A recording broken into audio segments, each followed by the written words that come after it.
We started the chapter 2, section 1. As we said, it started the Jnana Kanda.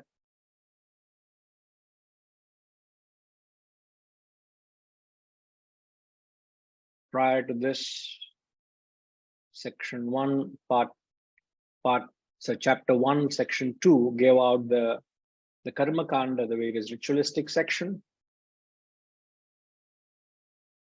The first, just to quickly brush through the first mantra, he said, Tadetat Satyam, Tat Yetat. That is this. That refers to the unmanifest reality.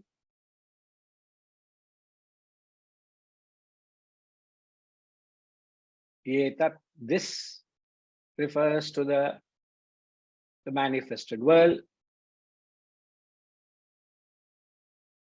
Then he gives a famous metaphor of the blazing fire emitting numerous sparks. As you see, whenever you ignite fire, there are sparks that gets emitted. So he refers to the sparks that keep emerging to the multifold beings that originate. So as from the blazing fire, thousands of sparks of the same fourth issue, so do manifold beings originate from the imperishable, and they very return to it. O handsome one,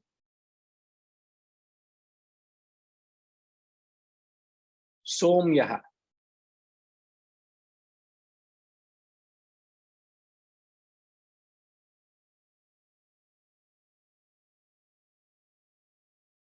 So the student is very eager. The student is very delighted to hear from the Guru. It's very evident how receptive the student is. So the Guru appreciates the preparedness, the readiness of the student to receive the knowledge. So he calls him Somyaha, the handsome one. I don't want to get into the metaphorical comparison of what the fire represents and where does what does the sparks and the wood, which was already covered.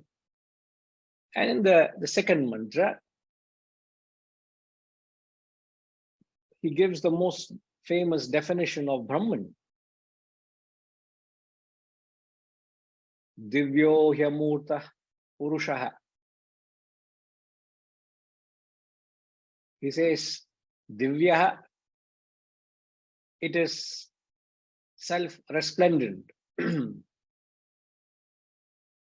formless being is within and without.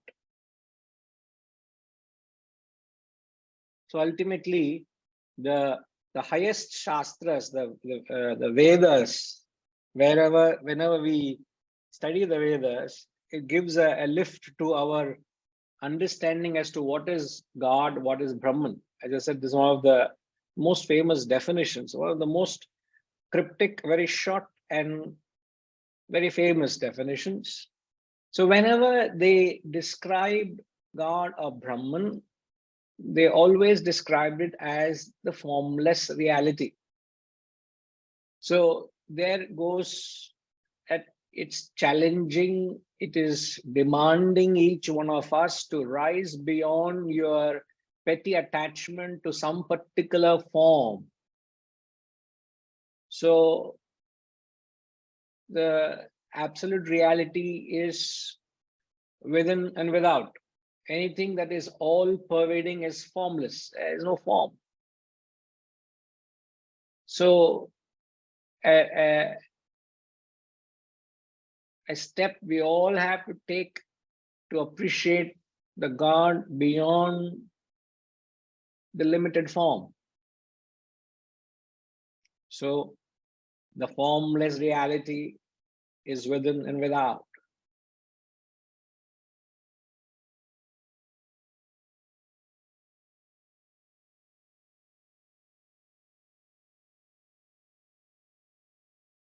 So to go beyond the form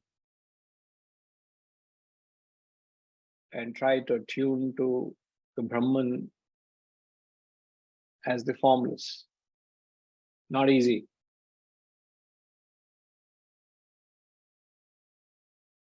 So in the mantra, the first half of the mantra, the first line, he's talking about how to assert the truth. And he's giving us the real picture of what that truth is, not what your concept of God is. So your concept of God has to be erased, and you have to reintroduce the concept of what Brahman is. Your concept of God is he is locked up in Guruvayur. Your concept of God is he is somewhere up in the beyond the 7 mountains. That is your concept of God. You got to erase it. Why do you think God is so far? As we keep saying it, God is only far for those who are extroverted, who can't see, have to go to places to see God. But those who can see it, can experience it right where they are, because it's right within you. It's not that it is not there, but to say it is only there is like people come and tell me, oh, that God is very powerful. The temple is very powerful. Yeah. Please think twice. The formless being is within and without. Divyaha, resplendent, it's self-resplendent. Like the sun doesn't need any other external source to illuminate. It is the very source of light. It illumines itself, and in the process of illumining itself, it illumines everything else. It doesn't need anything else to illuminate, but it illumines everything. So the self illumines everything in matter. As you know, there is only spirit and matter, and the matter is insentient, lifeless. There is no life in matter per se. But what gives life, what gives sentiency to the matter is the spirit. In that sense, it is resplendent. It gives life to it. On the contrary, the equipments cannot illuminate. It illumines itself. Self-resplendent. Ajaha, unborn. Again, I'm saying the first half of the line of the mantra is giving you how to assert the truth. Brahman is formless. Brahman is resplendent. The truth is resplendent. He says that Brahman is unborn. There is neither birth nor death. It is not subjected to any change.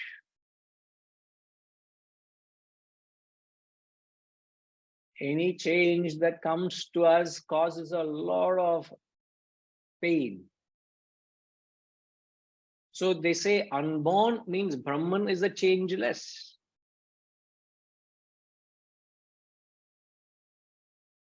No birth, no death, no change. It's not subjected to any change. This first half ends here. Then he says, Aprano Yamana Shubhra Yaksharat Varatah Paraha.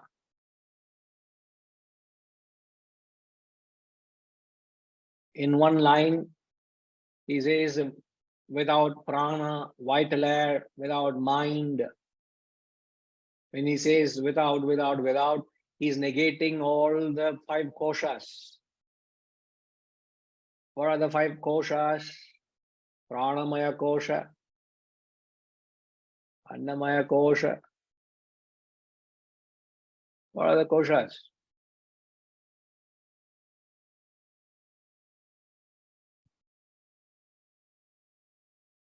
I haven't taken the class for 2 weeks, no. A little rusty, so please forgive me. My mind is not here still. So the 5 pranas, one shot he's dismissing. Annamaya kosha, pranamaya kosha, manomaya kosha, vijnanamaya kosha, and anandamaya kosha. So 5 koshas. I don't know whether you have any, whether we can assert the truth, but certainly we can negate the lower. The amount of joy and satisfaction you get in asserting the higher, the same joy and satisfaction you get in negating the lower. It's not that they are 2 different things. In fact, they're 2 different things of the same coin. Only way can you negate, can you assert. Only when you get rid of your garbage from your house, you have place for new furniture. Oh, it's my great-grandfather's cupboard. It is crumbling and breaking every day. You start taking bits and pieces out of it because it's crumbling. Still you say, I have my grandfather's memory. How can you bring in new furniture? You've got to throw it out. Get rid of it. Similarly, you must get rid of all your perceptions.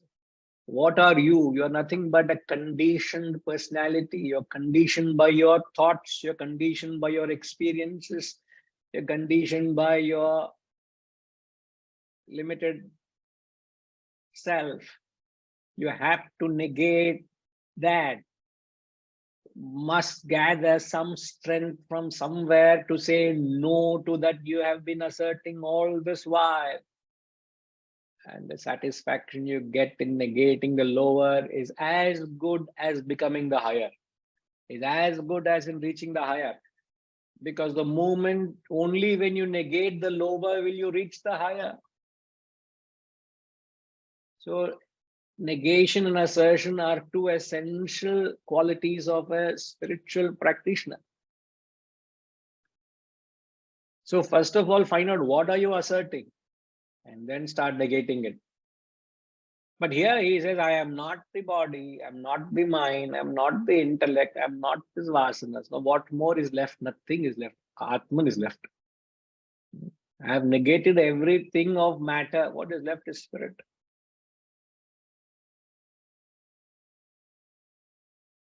And then he says, Yaksharat Parata Paraha. It is higher than the imperishable. So when he says higher than the imperishable, there are 3 things he's saying. One of the traits of or characteristics of the world is said to be kshara, means perishable. Nothing in the world is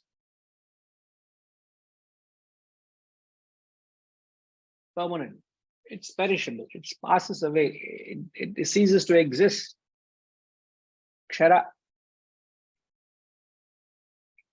Now, with reference to the world, which is perishable, what is it that is relatively imperishable? Even when things around you perish, even when you perish, relatively they don't perish. What is it that is imperishable compared to the perishable? Arunama?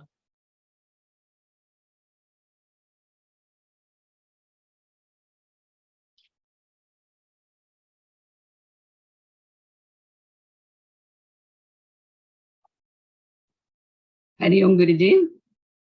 Hari Om.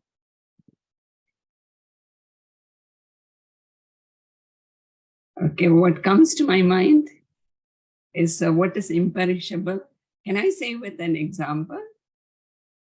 First give the concept, then again you give an example.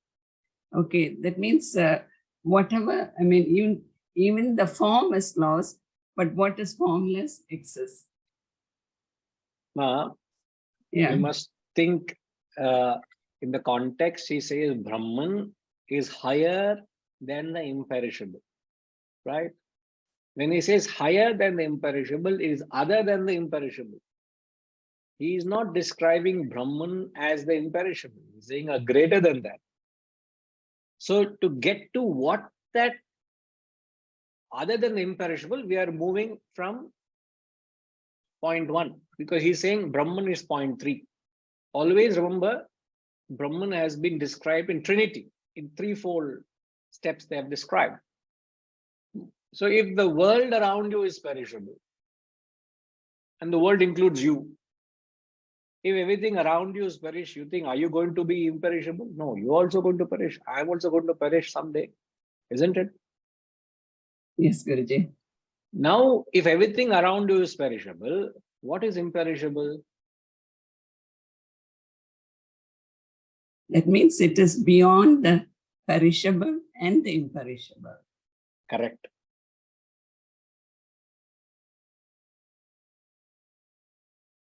Because the concept of imperishable comes only with reference to perishable, no?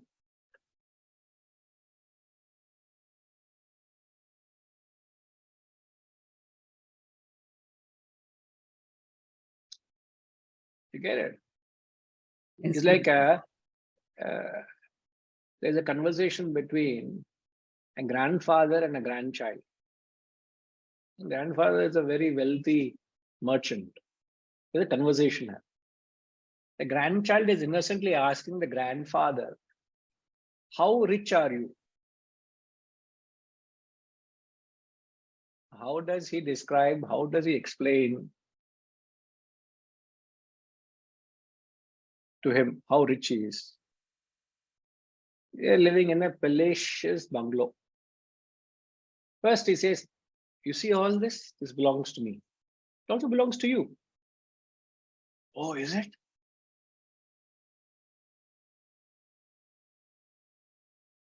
And then he tries to draw his attention to a farmhouse he had. He has gone there with the grandfather to the farmhouse on some occasions. He said, do you remember the farmhouse which is there? That also belongs to us. First known is the house that he's living in. I'm just trying to stretch to accommodate this example. The house is living in is perishable, let's say. The farmhouse, which is far away, is imperishable.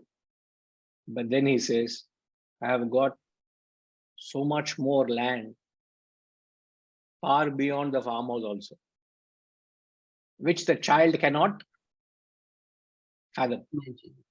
He can't understand. If he says, I've got a few hundred acres of land in my village, will the child fathom, will the grandchild fathom what is 200 acres of land? So he's taking 3 steps. You get it? So perishable is only with reference to imperishable. It only has relative terminology. You can't limit God to only the definition of the world. In the previous mantra, he says, that is this, isn't it? Yes, Guruji. What is that is imperishable. What is this is perishable. So what supports this is that. When you say what supports this is that, the perishable is supported by the imperishable. So we're limiting God to a concept of the perishable world. We make a mistake in limiting God only to perishable world. We cannot limit God to perishable world. Forget limiting God to a form. You cannot limit God to a form. You can't limit God to the world itself, because the entire world is perishable. How can you say God is perishable? Nah, therefore it is imperishable. So when you say everything around you perishes, what is it that does not perish even when you perish relatively? Think along, Arunama. US. Are? I don't know. I still feel Brahman beyond the perishable and perishable. The in between, I don't know. No, I'm not telling in between. I'm telling go beyond that only. No, I'm saying Brahman is Brahman beyond the perishable and the imperishable. Yeah. Okay. So Now what is it? forget all that. I'm asking you. Even after you perish, there's something that does not perish. What is that? Vasanas. Correct. As simple as that. எவ்வளோ வாட்டி Q கொடுத்தேன். I've given an indication. Even after you perish, there are certain things that does not perish relatively, isn't it?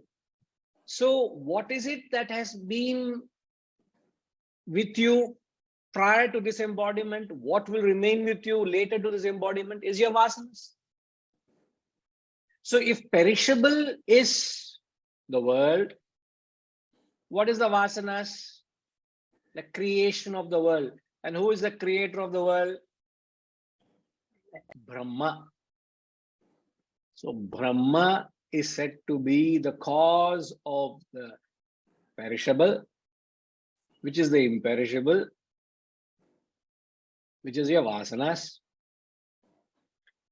Brahman is beyond the perishable and the imperishable, which is, you can't limit it. Then you can't say this is Brahman. Because then you're again pinpointing it. You can't give a specific definition, say this is Brahman. You just say it's beyond it. So he leaves it. This is the style of the Shastras. They leave it for your imagination. How far can you imagine that all is Brahman, man? But the problem is our understanding is only limited to the parameters of the world. Our understanding of the world, with reference to that only we understand. But he's saying Brahman is beyond all that you think that is perishable. The world is beyond it. Beyond that which supports it. Is beyond it. Yaksharat paratah paraha. Typical style of the Upanishads. Even in the Gita, it is taken, the concept of Uttama Purusha. In the 15th chapter, he talks of it.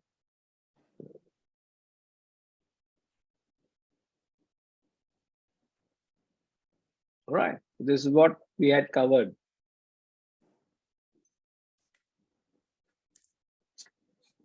Yes, okay?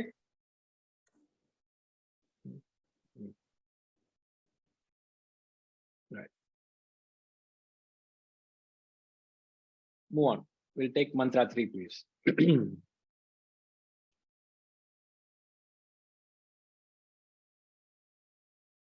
Ye tasma jayate prano mana sarvendriyani cha kham vayur jyotirapa prithvi vishwasya dharini. Ye tasma jayate prano mana sarvendriyani cha kham vayur jyotirapa prithvi vishwasya dharini. Ye tasmat, from him,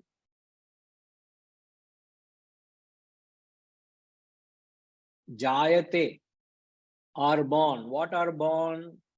Prana, the vital air, mind, all the senses, space, air, fire, water, and earth.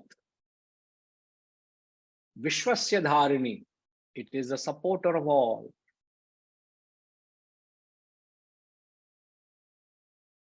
From him. What is him here? Aram. When he says from him, what is he referring to? Brahman. And what is that? The substratum. What did he describe Brahman as so far? The imperishable. Huh?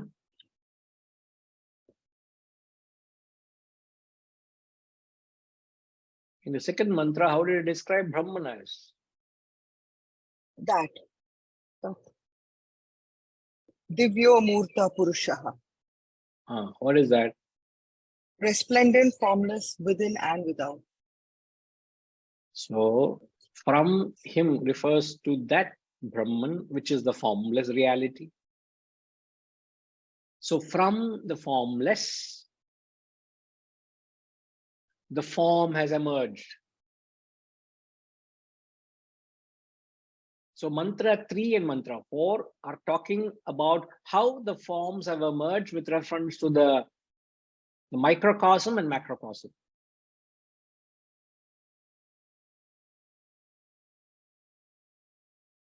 So mantra 3 talks with reference to the microcosm. The 5 elements, the space, air, fire, water, earth. See, a human being is a combination of gross matter plus subtle matter. Gross matter constitutes of your physical body.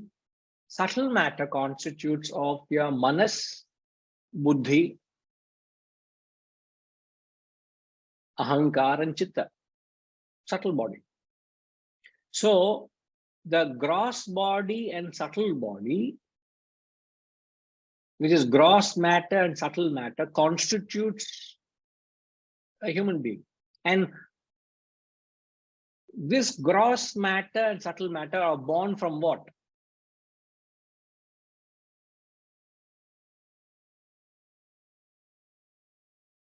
You are made up of this gross matter and subtle matter. What constitutes gross matter and subtle matter?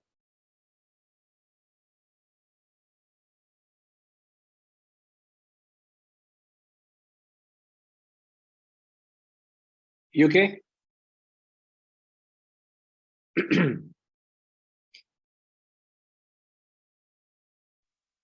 Brahman, Guruji. Abba. Why did Brahman come here? Brahman is responsible for your... So from him only are born.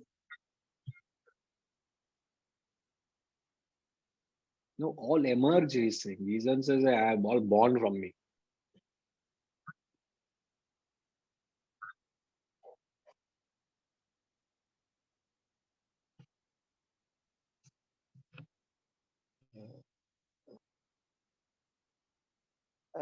Means we originate from the Brahman only, no, Guruji, is it not?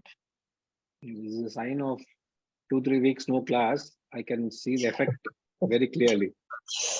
Your pardon. No, I am also same boat, so no problem.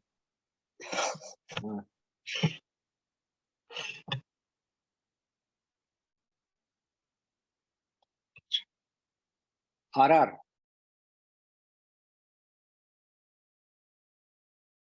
Raghu Reddy. Sunday, you thought we have given you a new title in Kunara? Yeah, I saw RR means I don't know.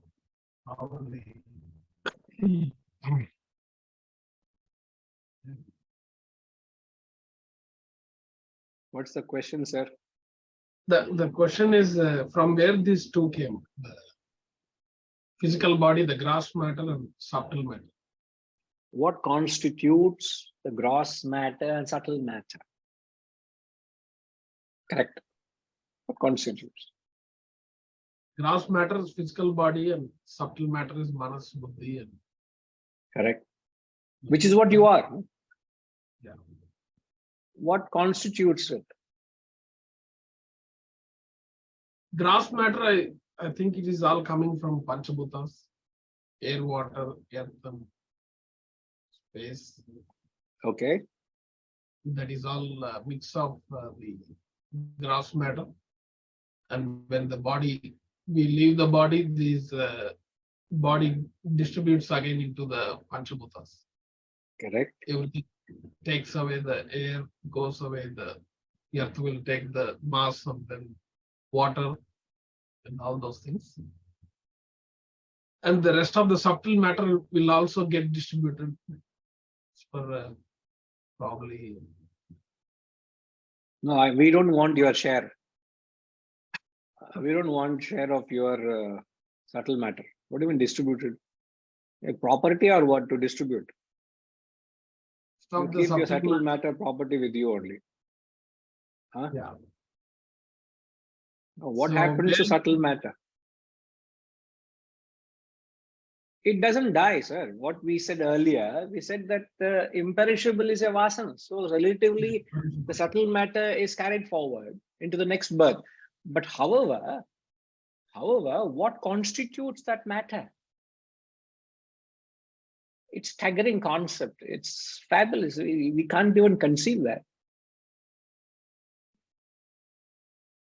Yeah. But your thinking is right, sir. Think along, sir. Your thinking is very right. As you said, body is constituted of these panchabhutas, and at death, all these, the body disintegrates and 5 elements go back to its pure form, merge back, air, water, earth, etc. But something constitutes subtle matter also. Yes, Setuji? Think along, sir. Yeah, thank you. Hari Om Guruji. Same, sir. Subtle matter, vasanas. You can say subtle matter is also, vasanas also can be put into it.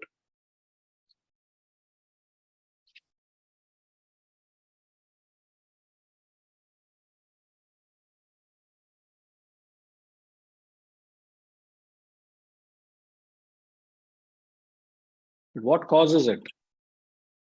What constitutes subtle matter? This mind, intellect. Sir, subtle matter constitutes of mind and intellect. What forms the mind and intellect?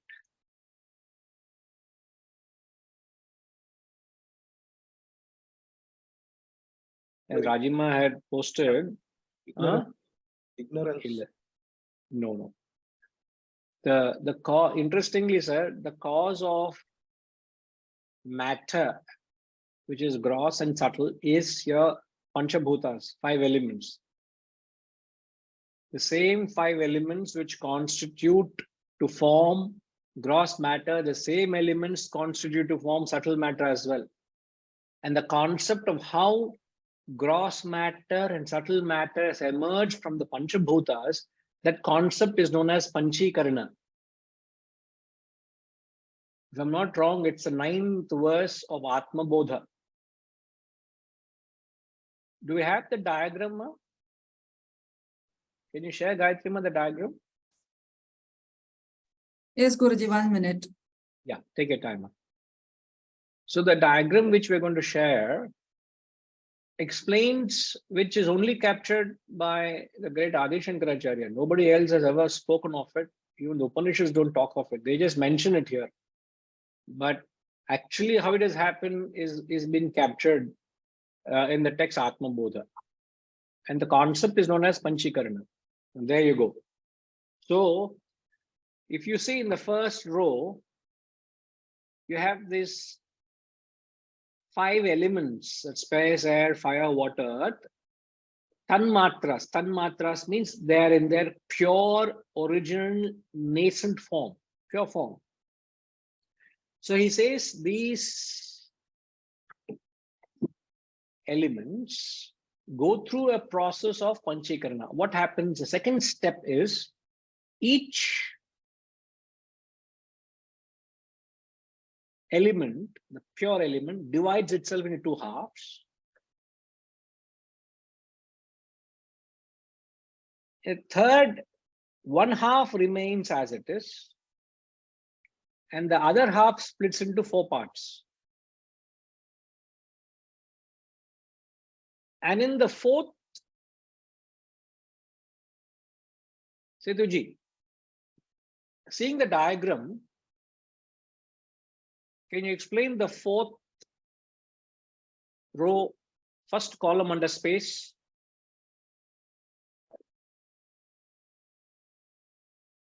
Each half combines with 4 different bits midst of others.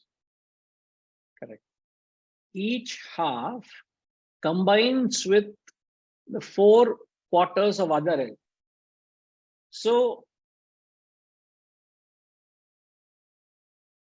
in the 4th row, they are all known as impure elements because the elements have merged with other elements. So half of space has merged with 1/8. 1/8 of air, fire, water, earth. So this half space plus 1/8 of air, fire, water, earth is known as, what is it known as, Setuji?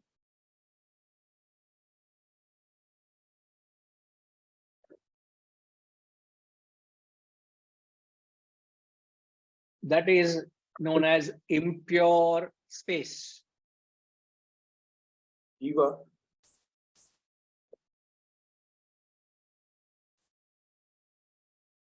That is known as impure space.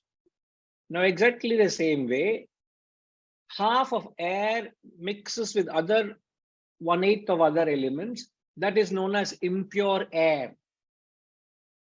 Then impure fire, impure water, impure earth. So in the 4th row, so all these impure elements merge together to form gross matter. So all the impure elements combine to form gross matter, whereas tanmatras, the 1st row, the pure elements combine to form subtle matter.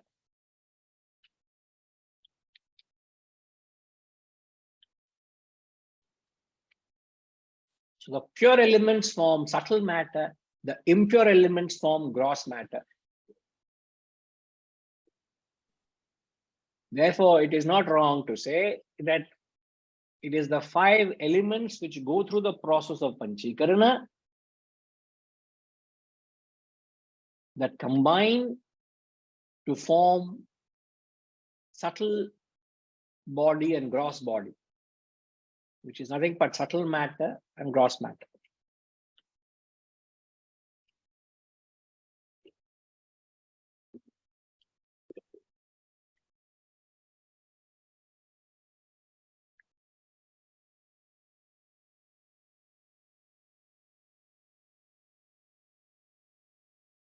You okay, Setuji? yeah. Okay. Right.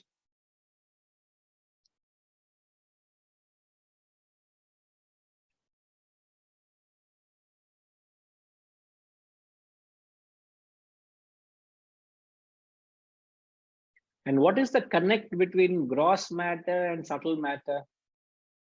What connects the gross matter and subtle matter are your pranas and vital air.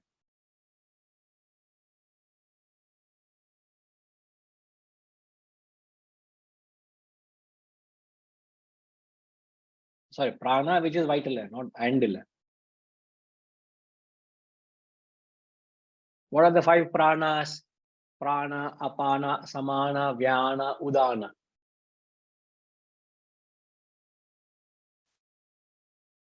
So connection between gross and subtle is through the pranas.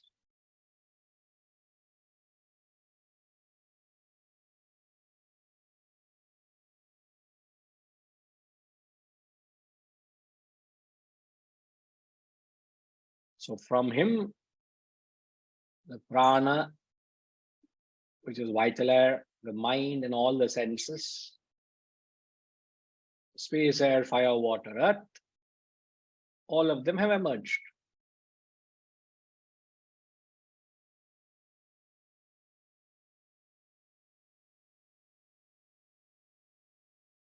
And Brahman is the supporter of all.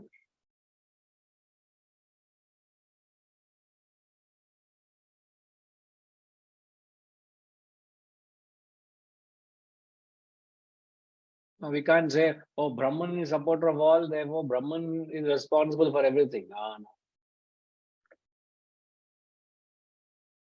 Brahman doesn't support anything.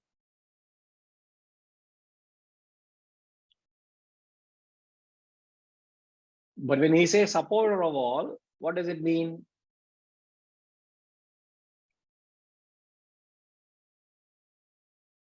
Just as the snake has come out of the rope,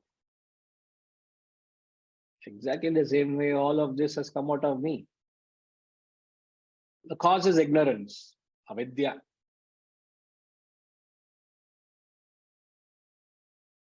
That should not be difficult to understand. The ignorance of the rope creates a snake. Similarly, the ignorance of Brahman is the cause. Everything arises from it. It supports it. Just like gold is a supporter of all ornaments. Just like the mud is a supporter of all pots. Just like the ocean is a supporter of all waves. Without it, there is no wave. Without the mud, there is no pot. Without the gold, there is no ornament. That supporter is Brahman. Vishwasya Dharini. This is quite a well-known mantra. It also appears in the Kaivalya Upanishad. So if you recall, go to Kaivalya Upanishad, it appears there as well. Where you go and search. You want everything quick reference, huh? I am not going to give. I am not in good mood today. I will not give Shivaji. Now, Kodukku Matini.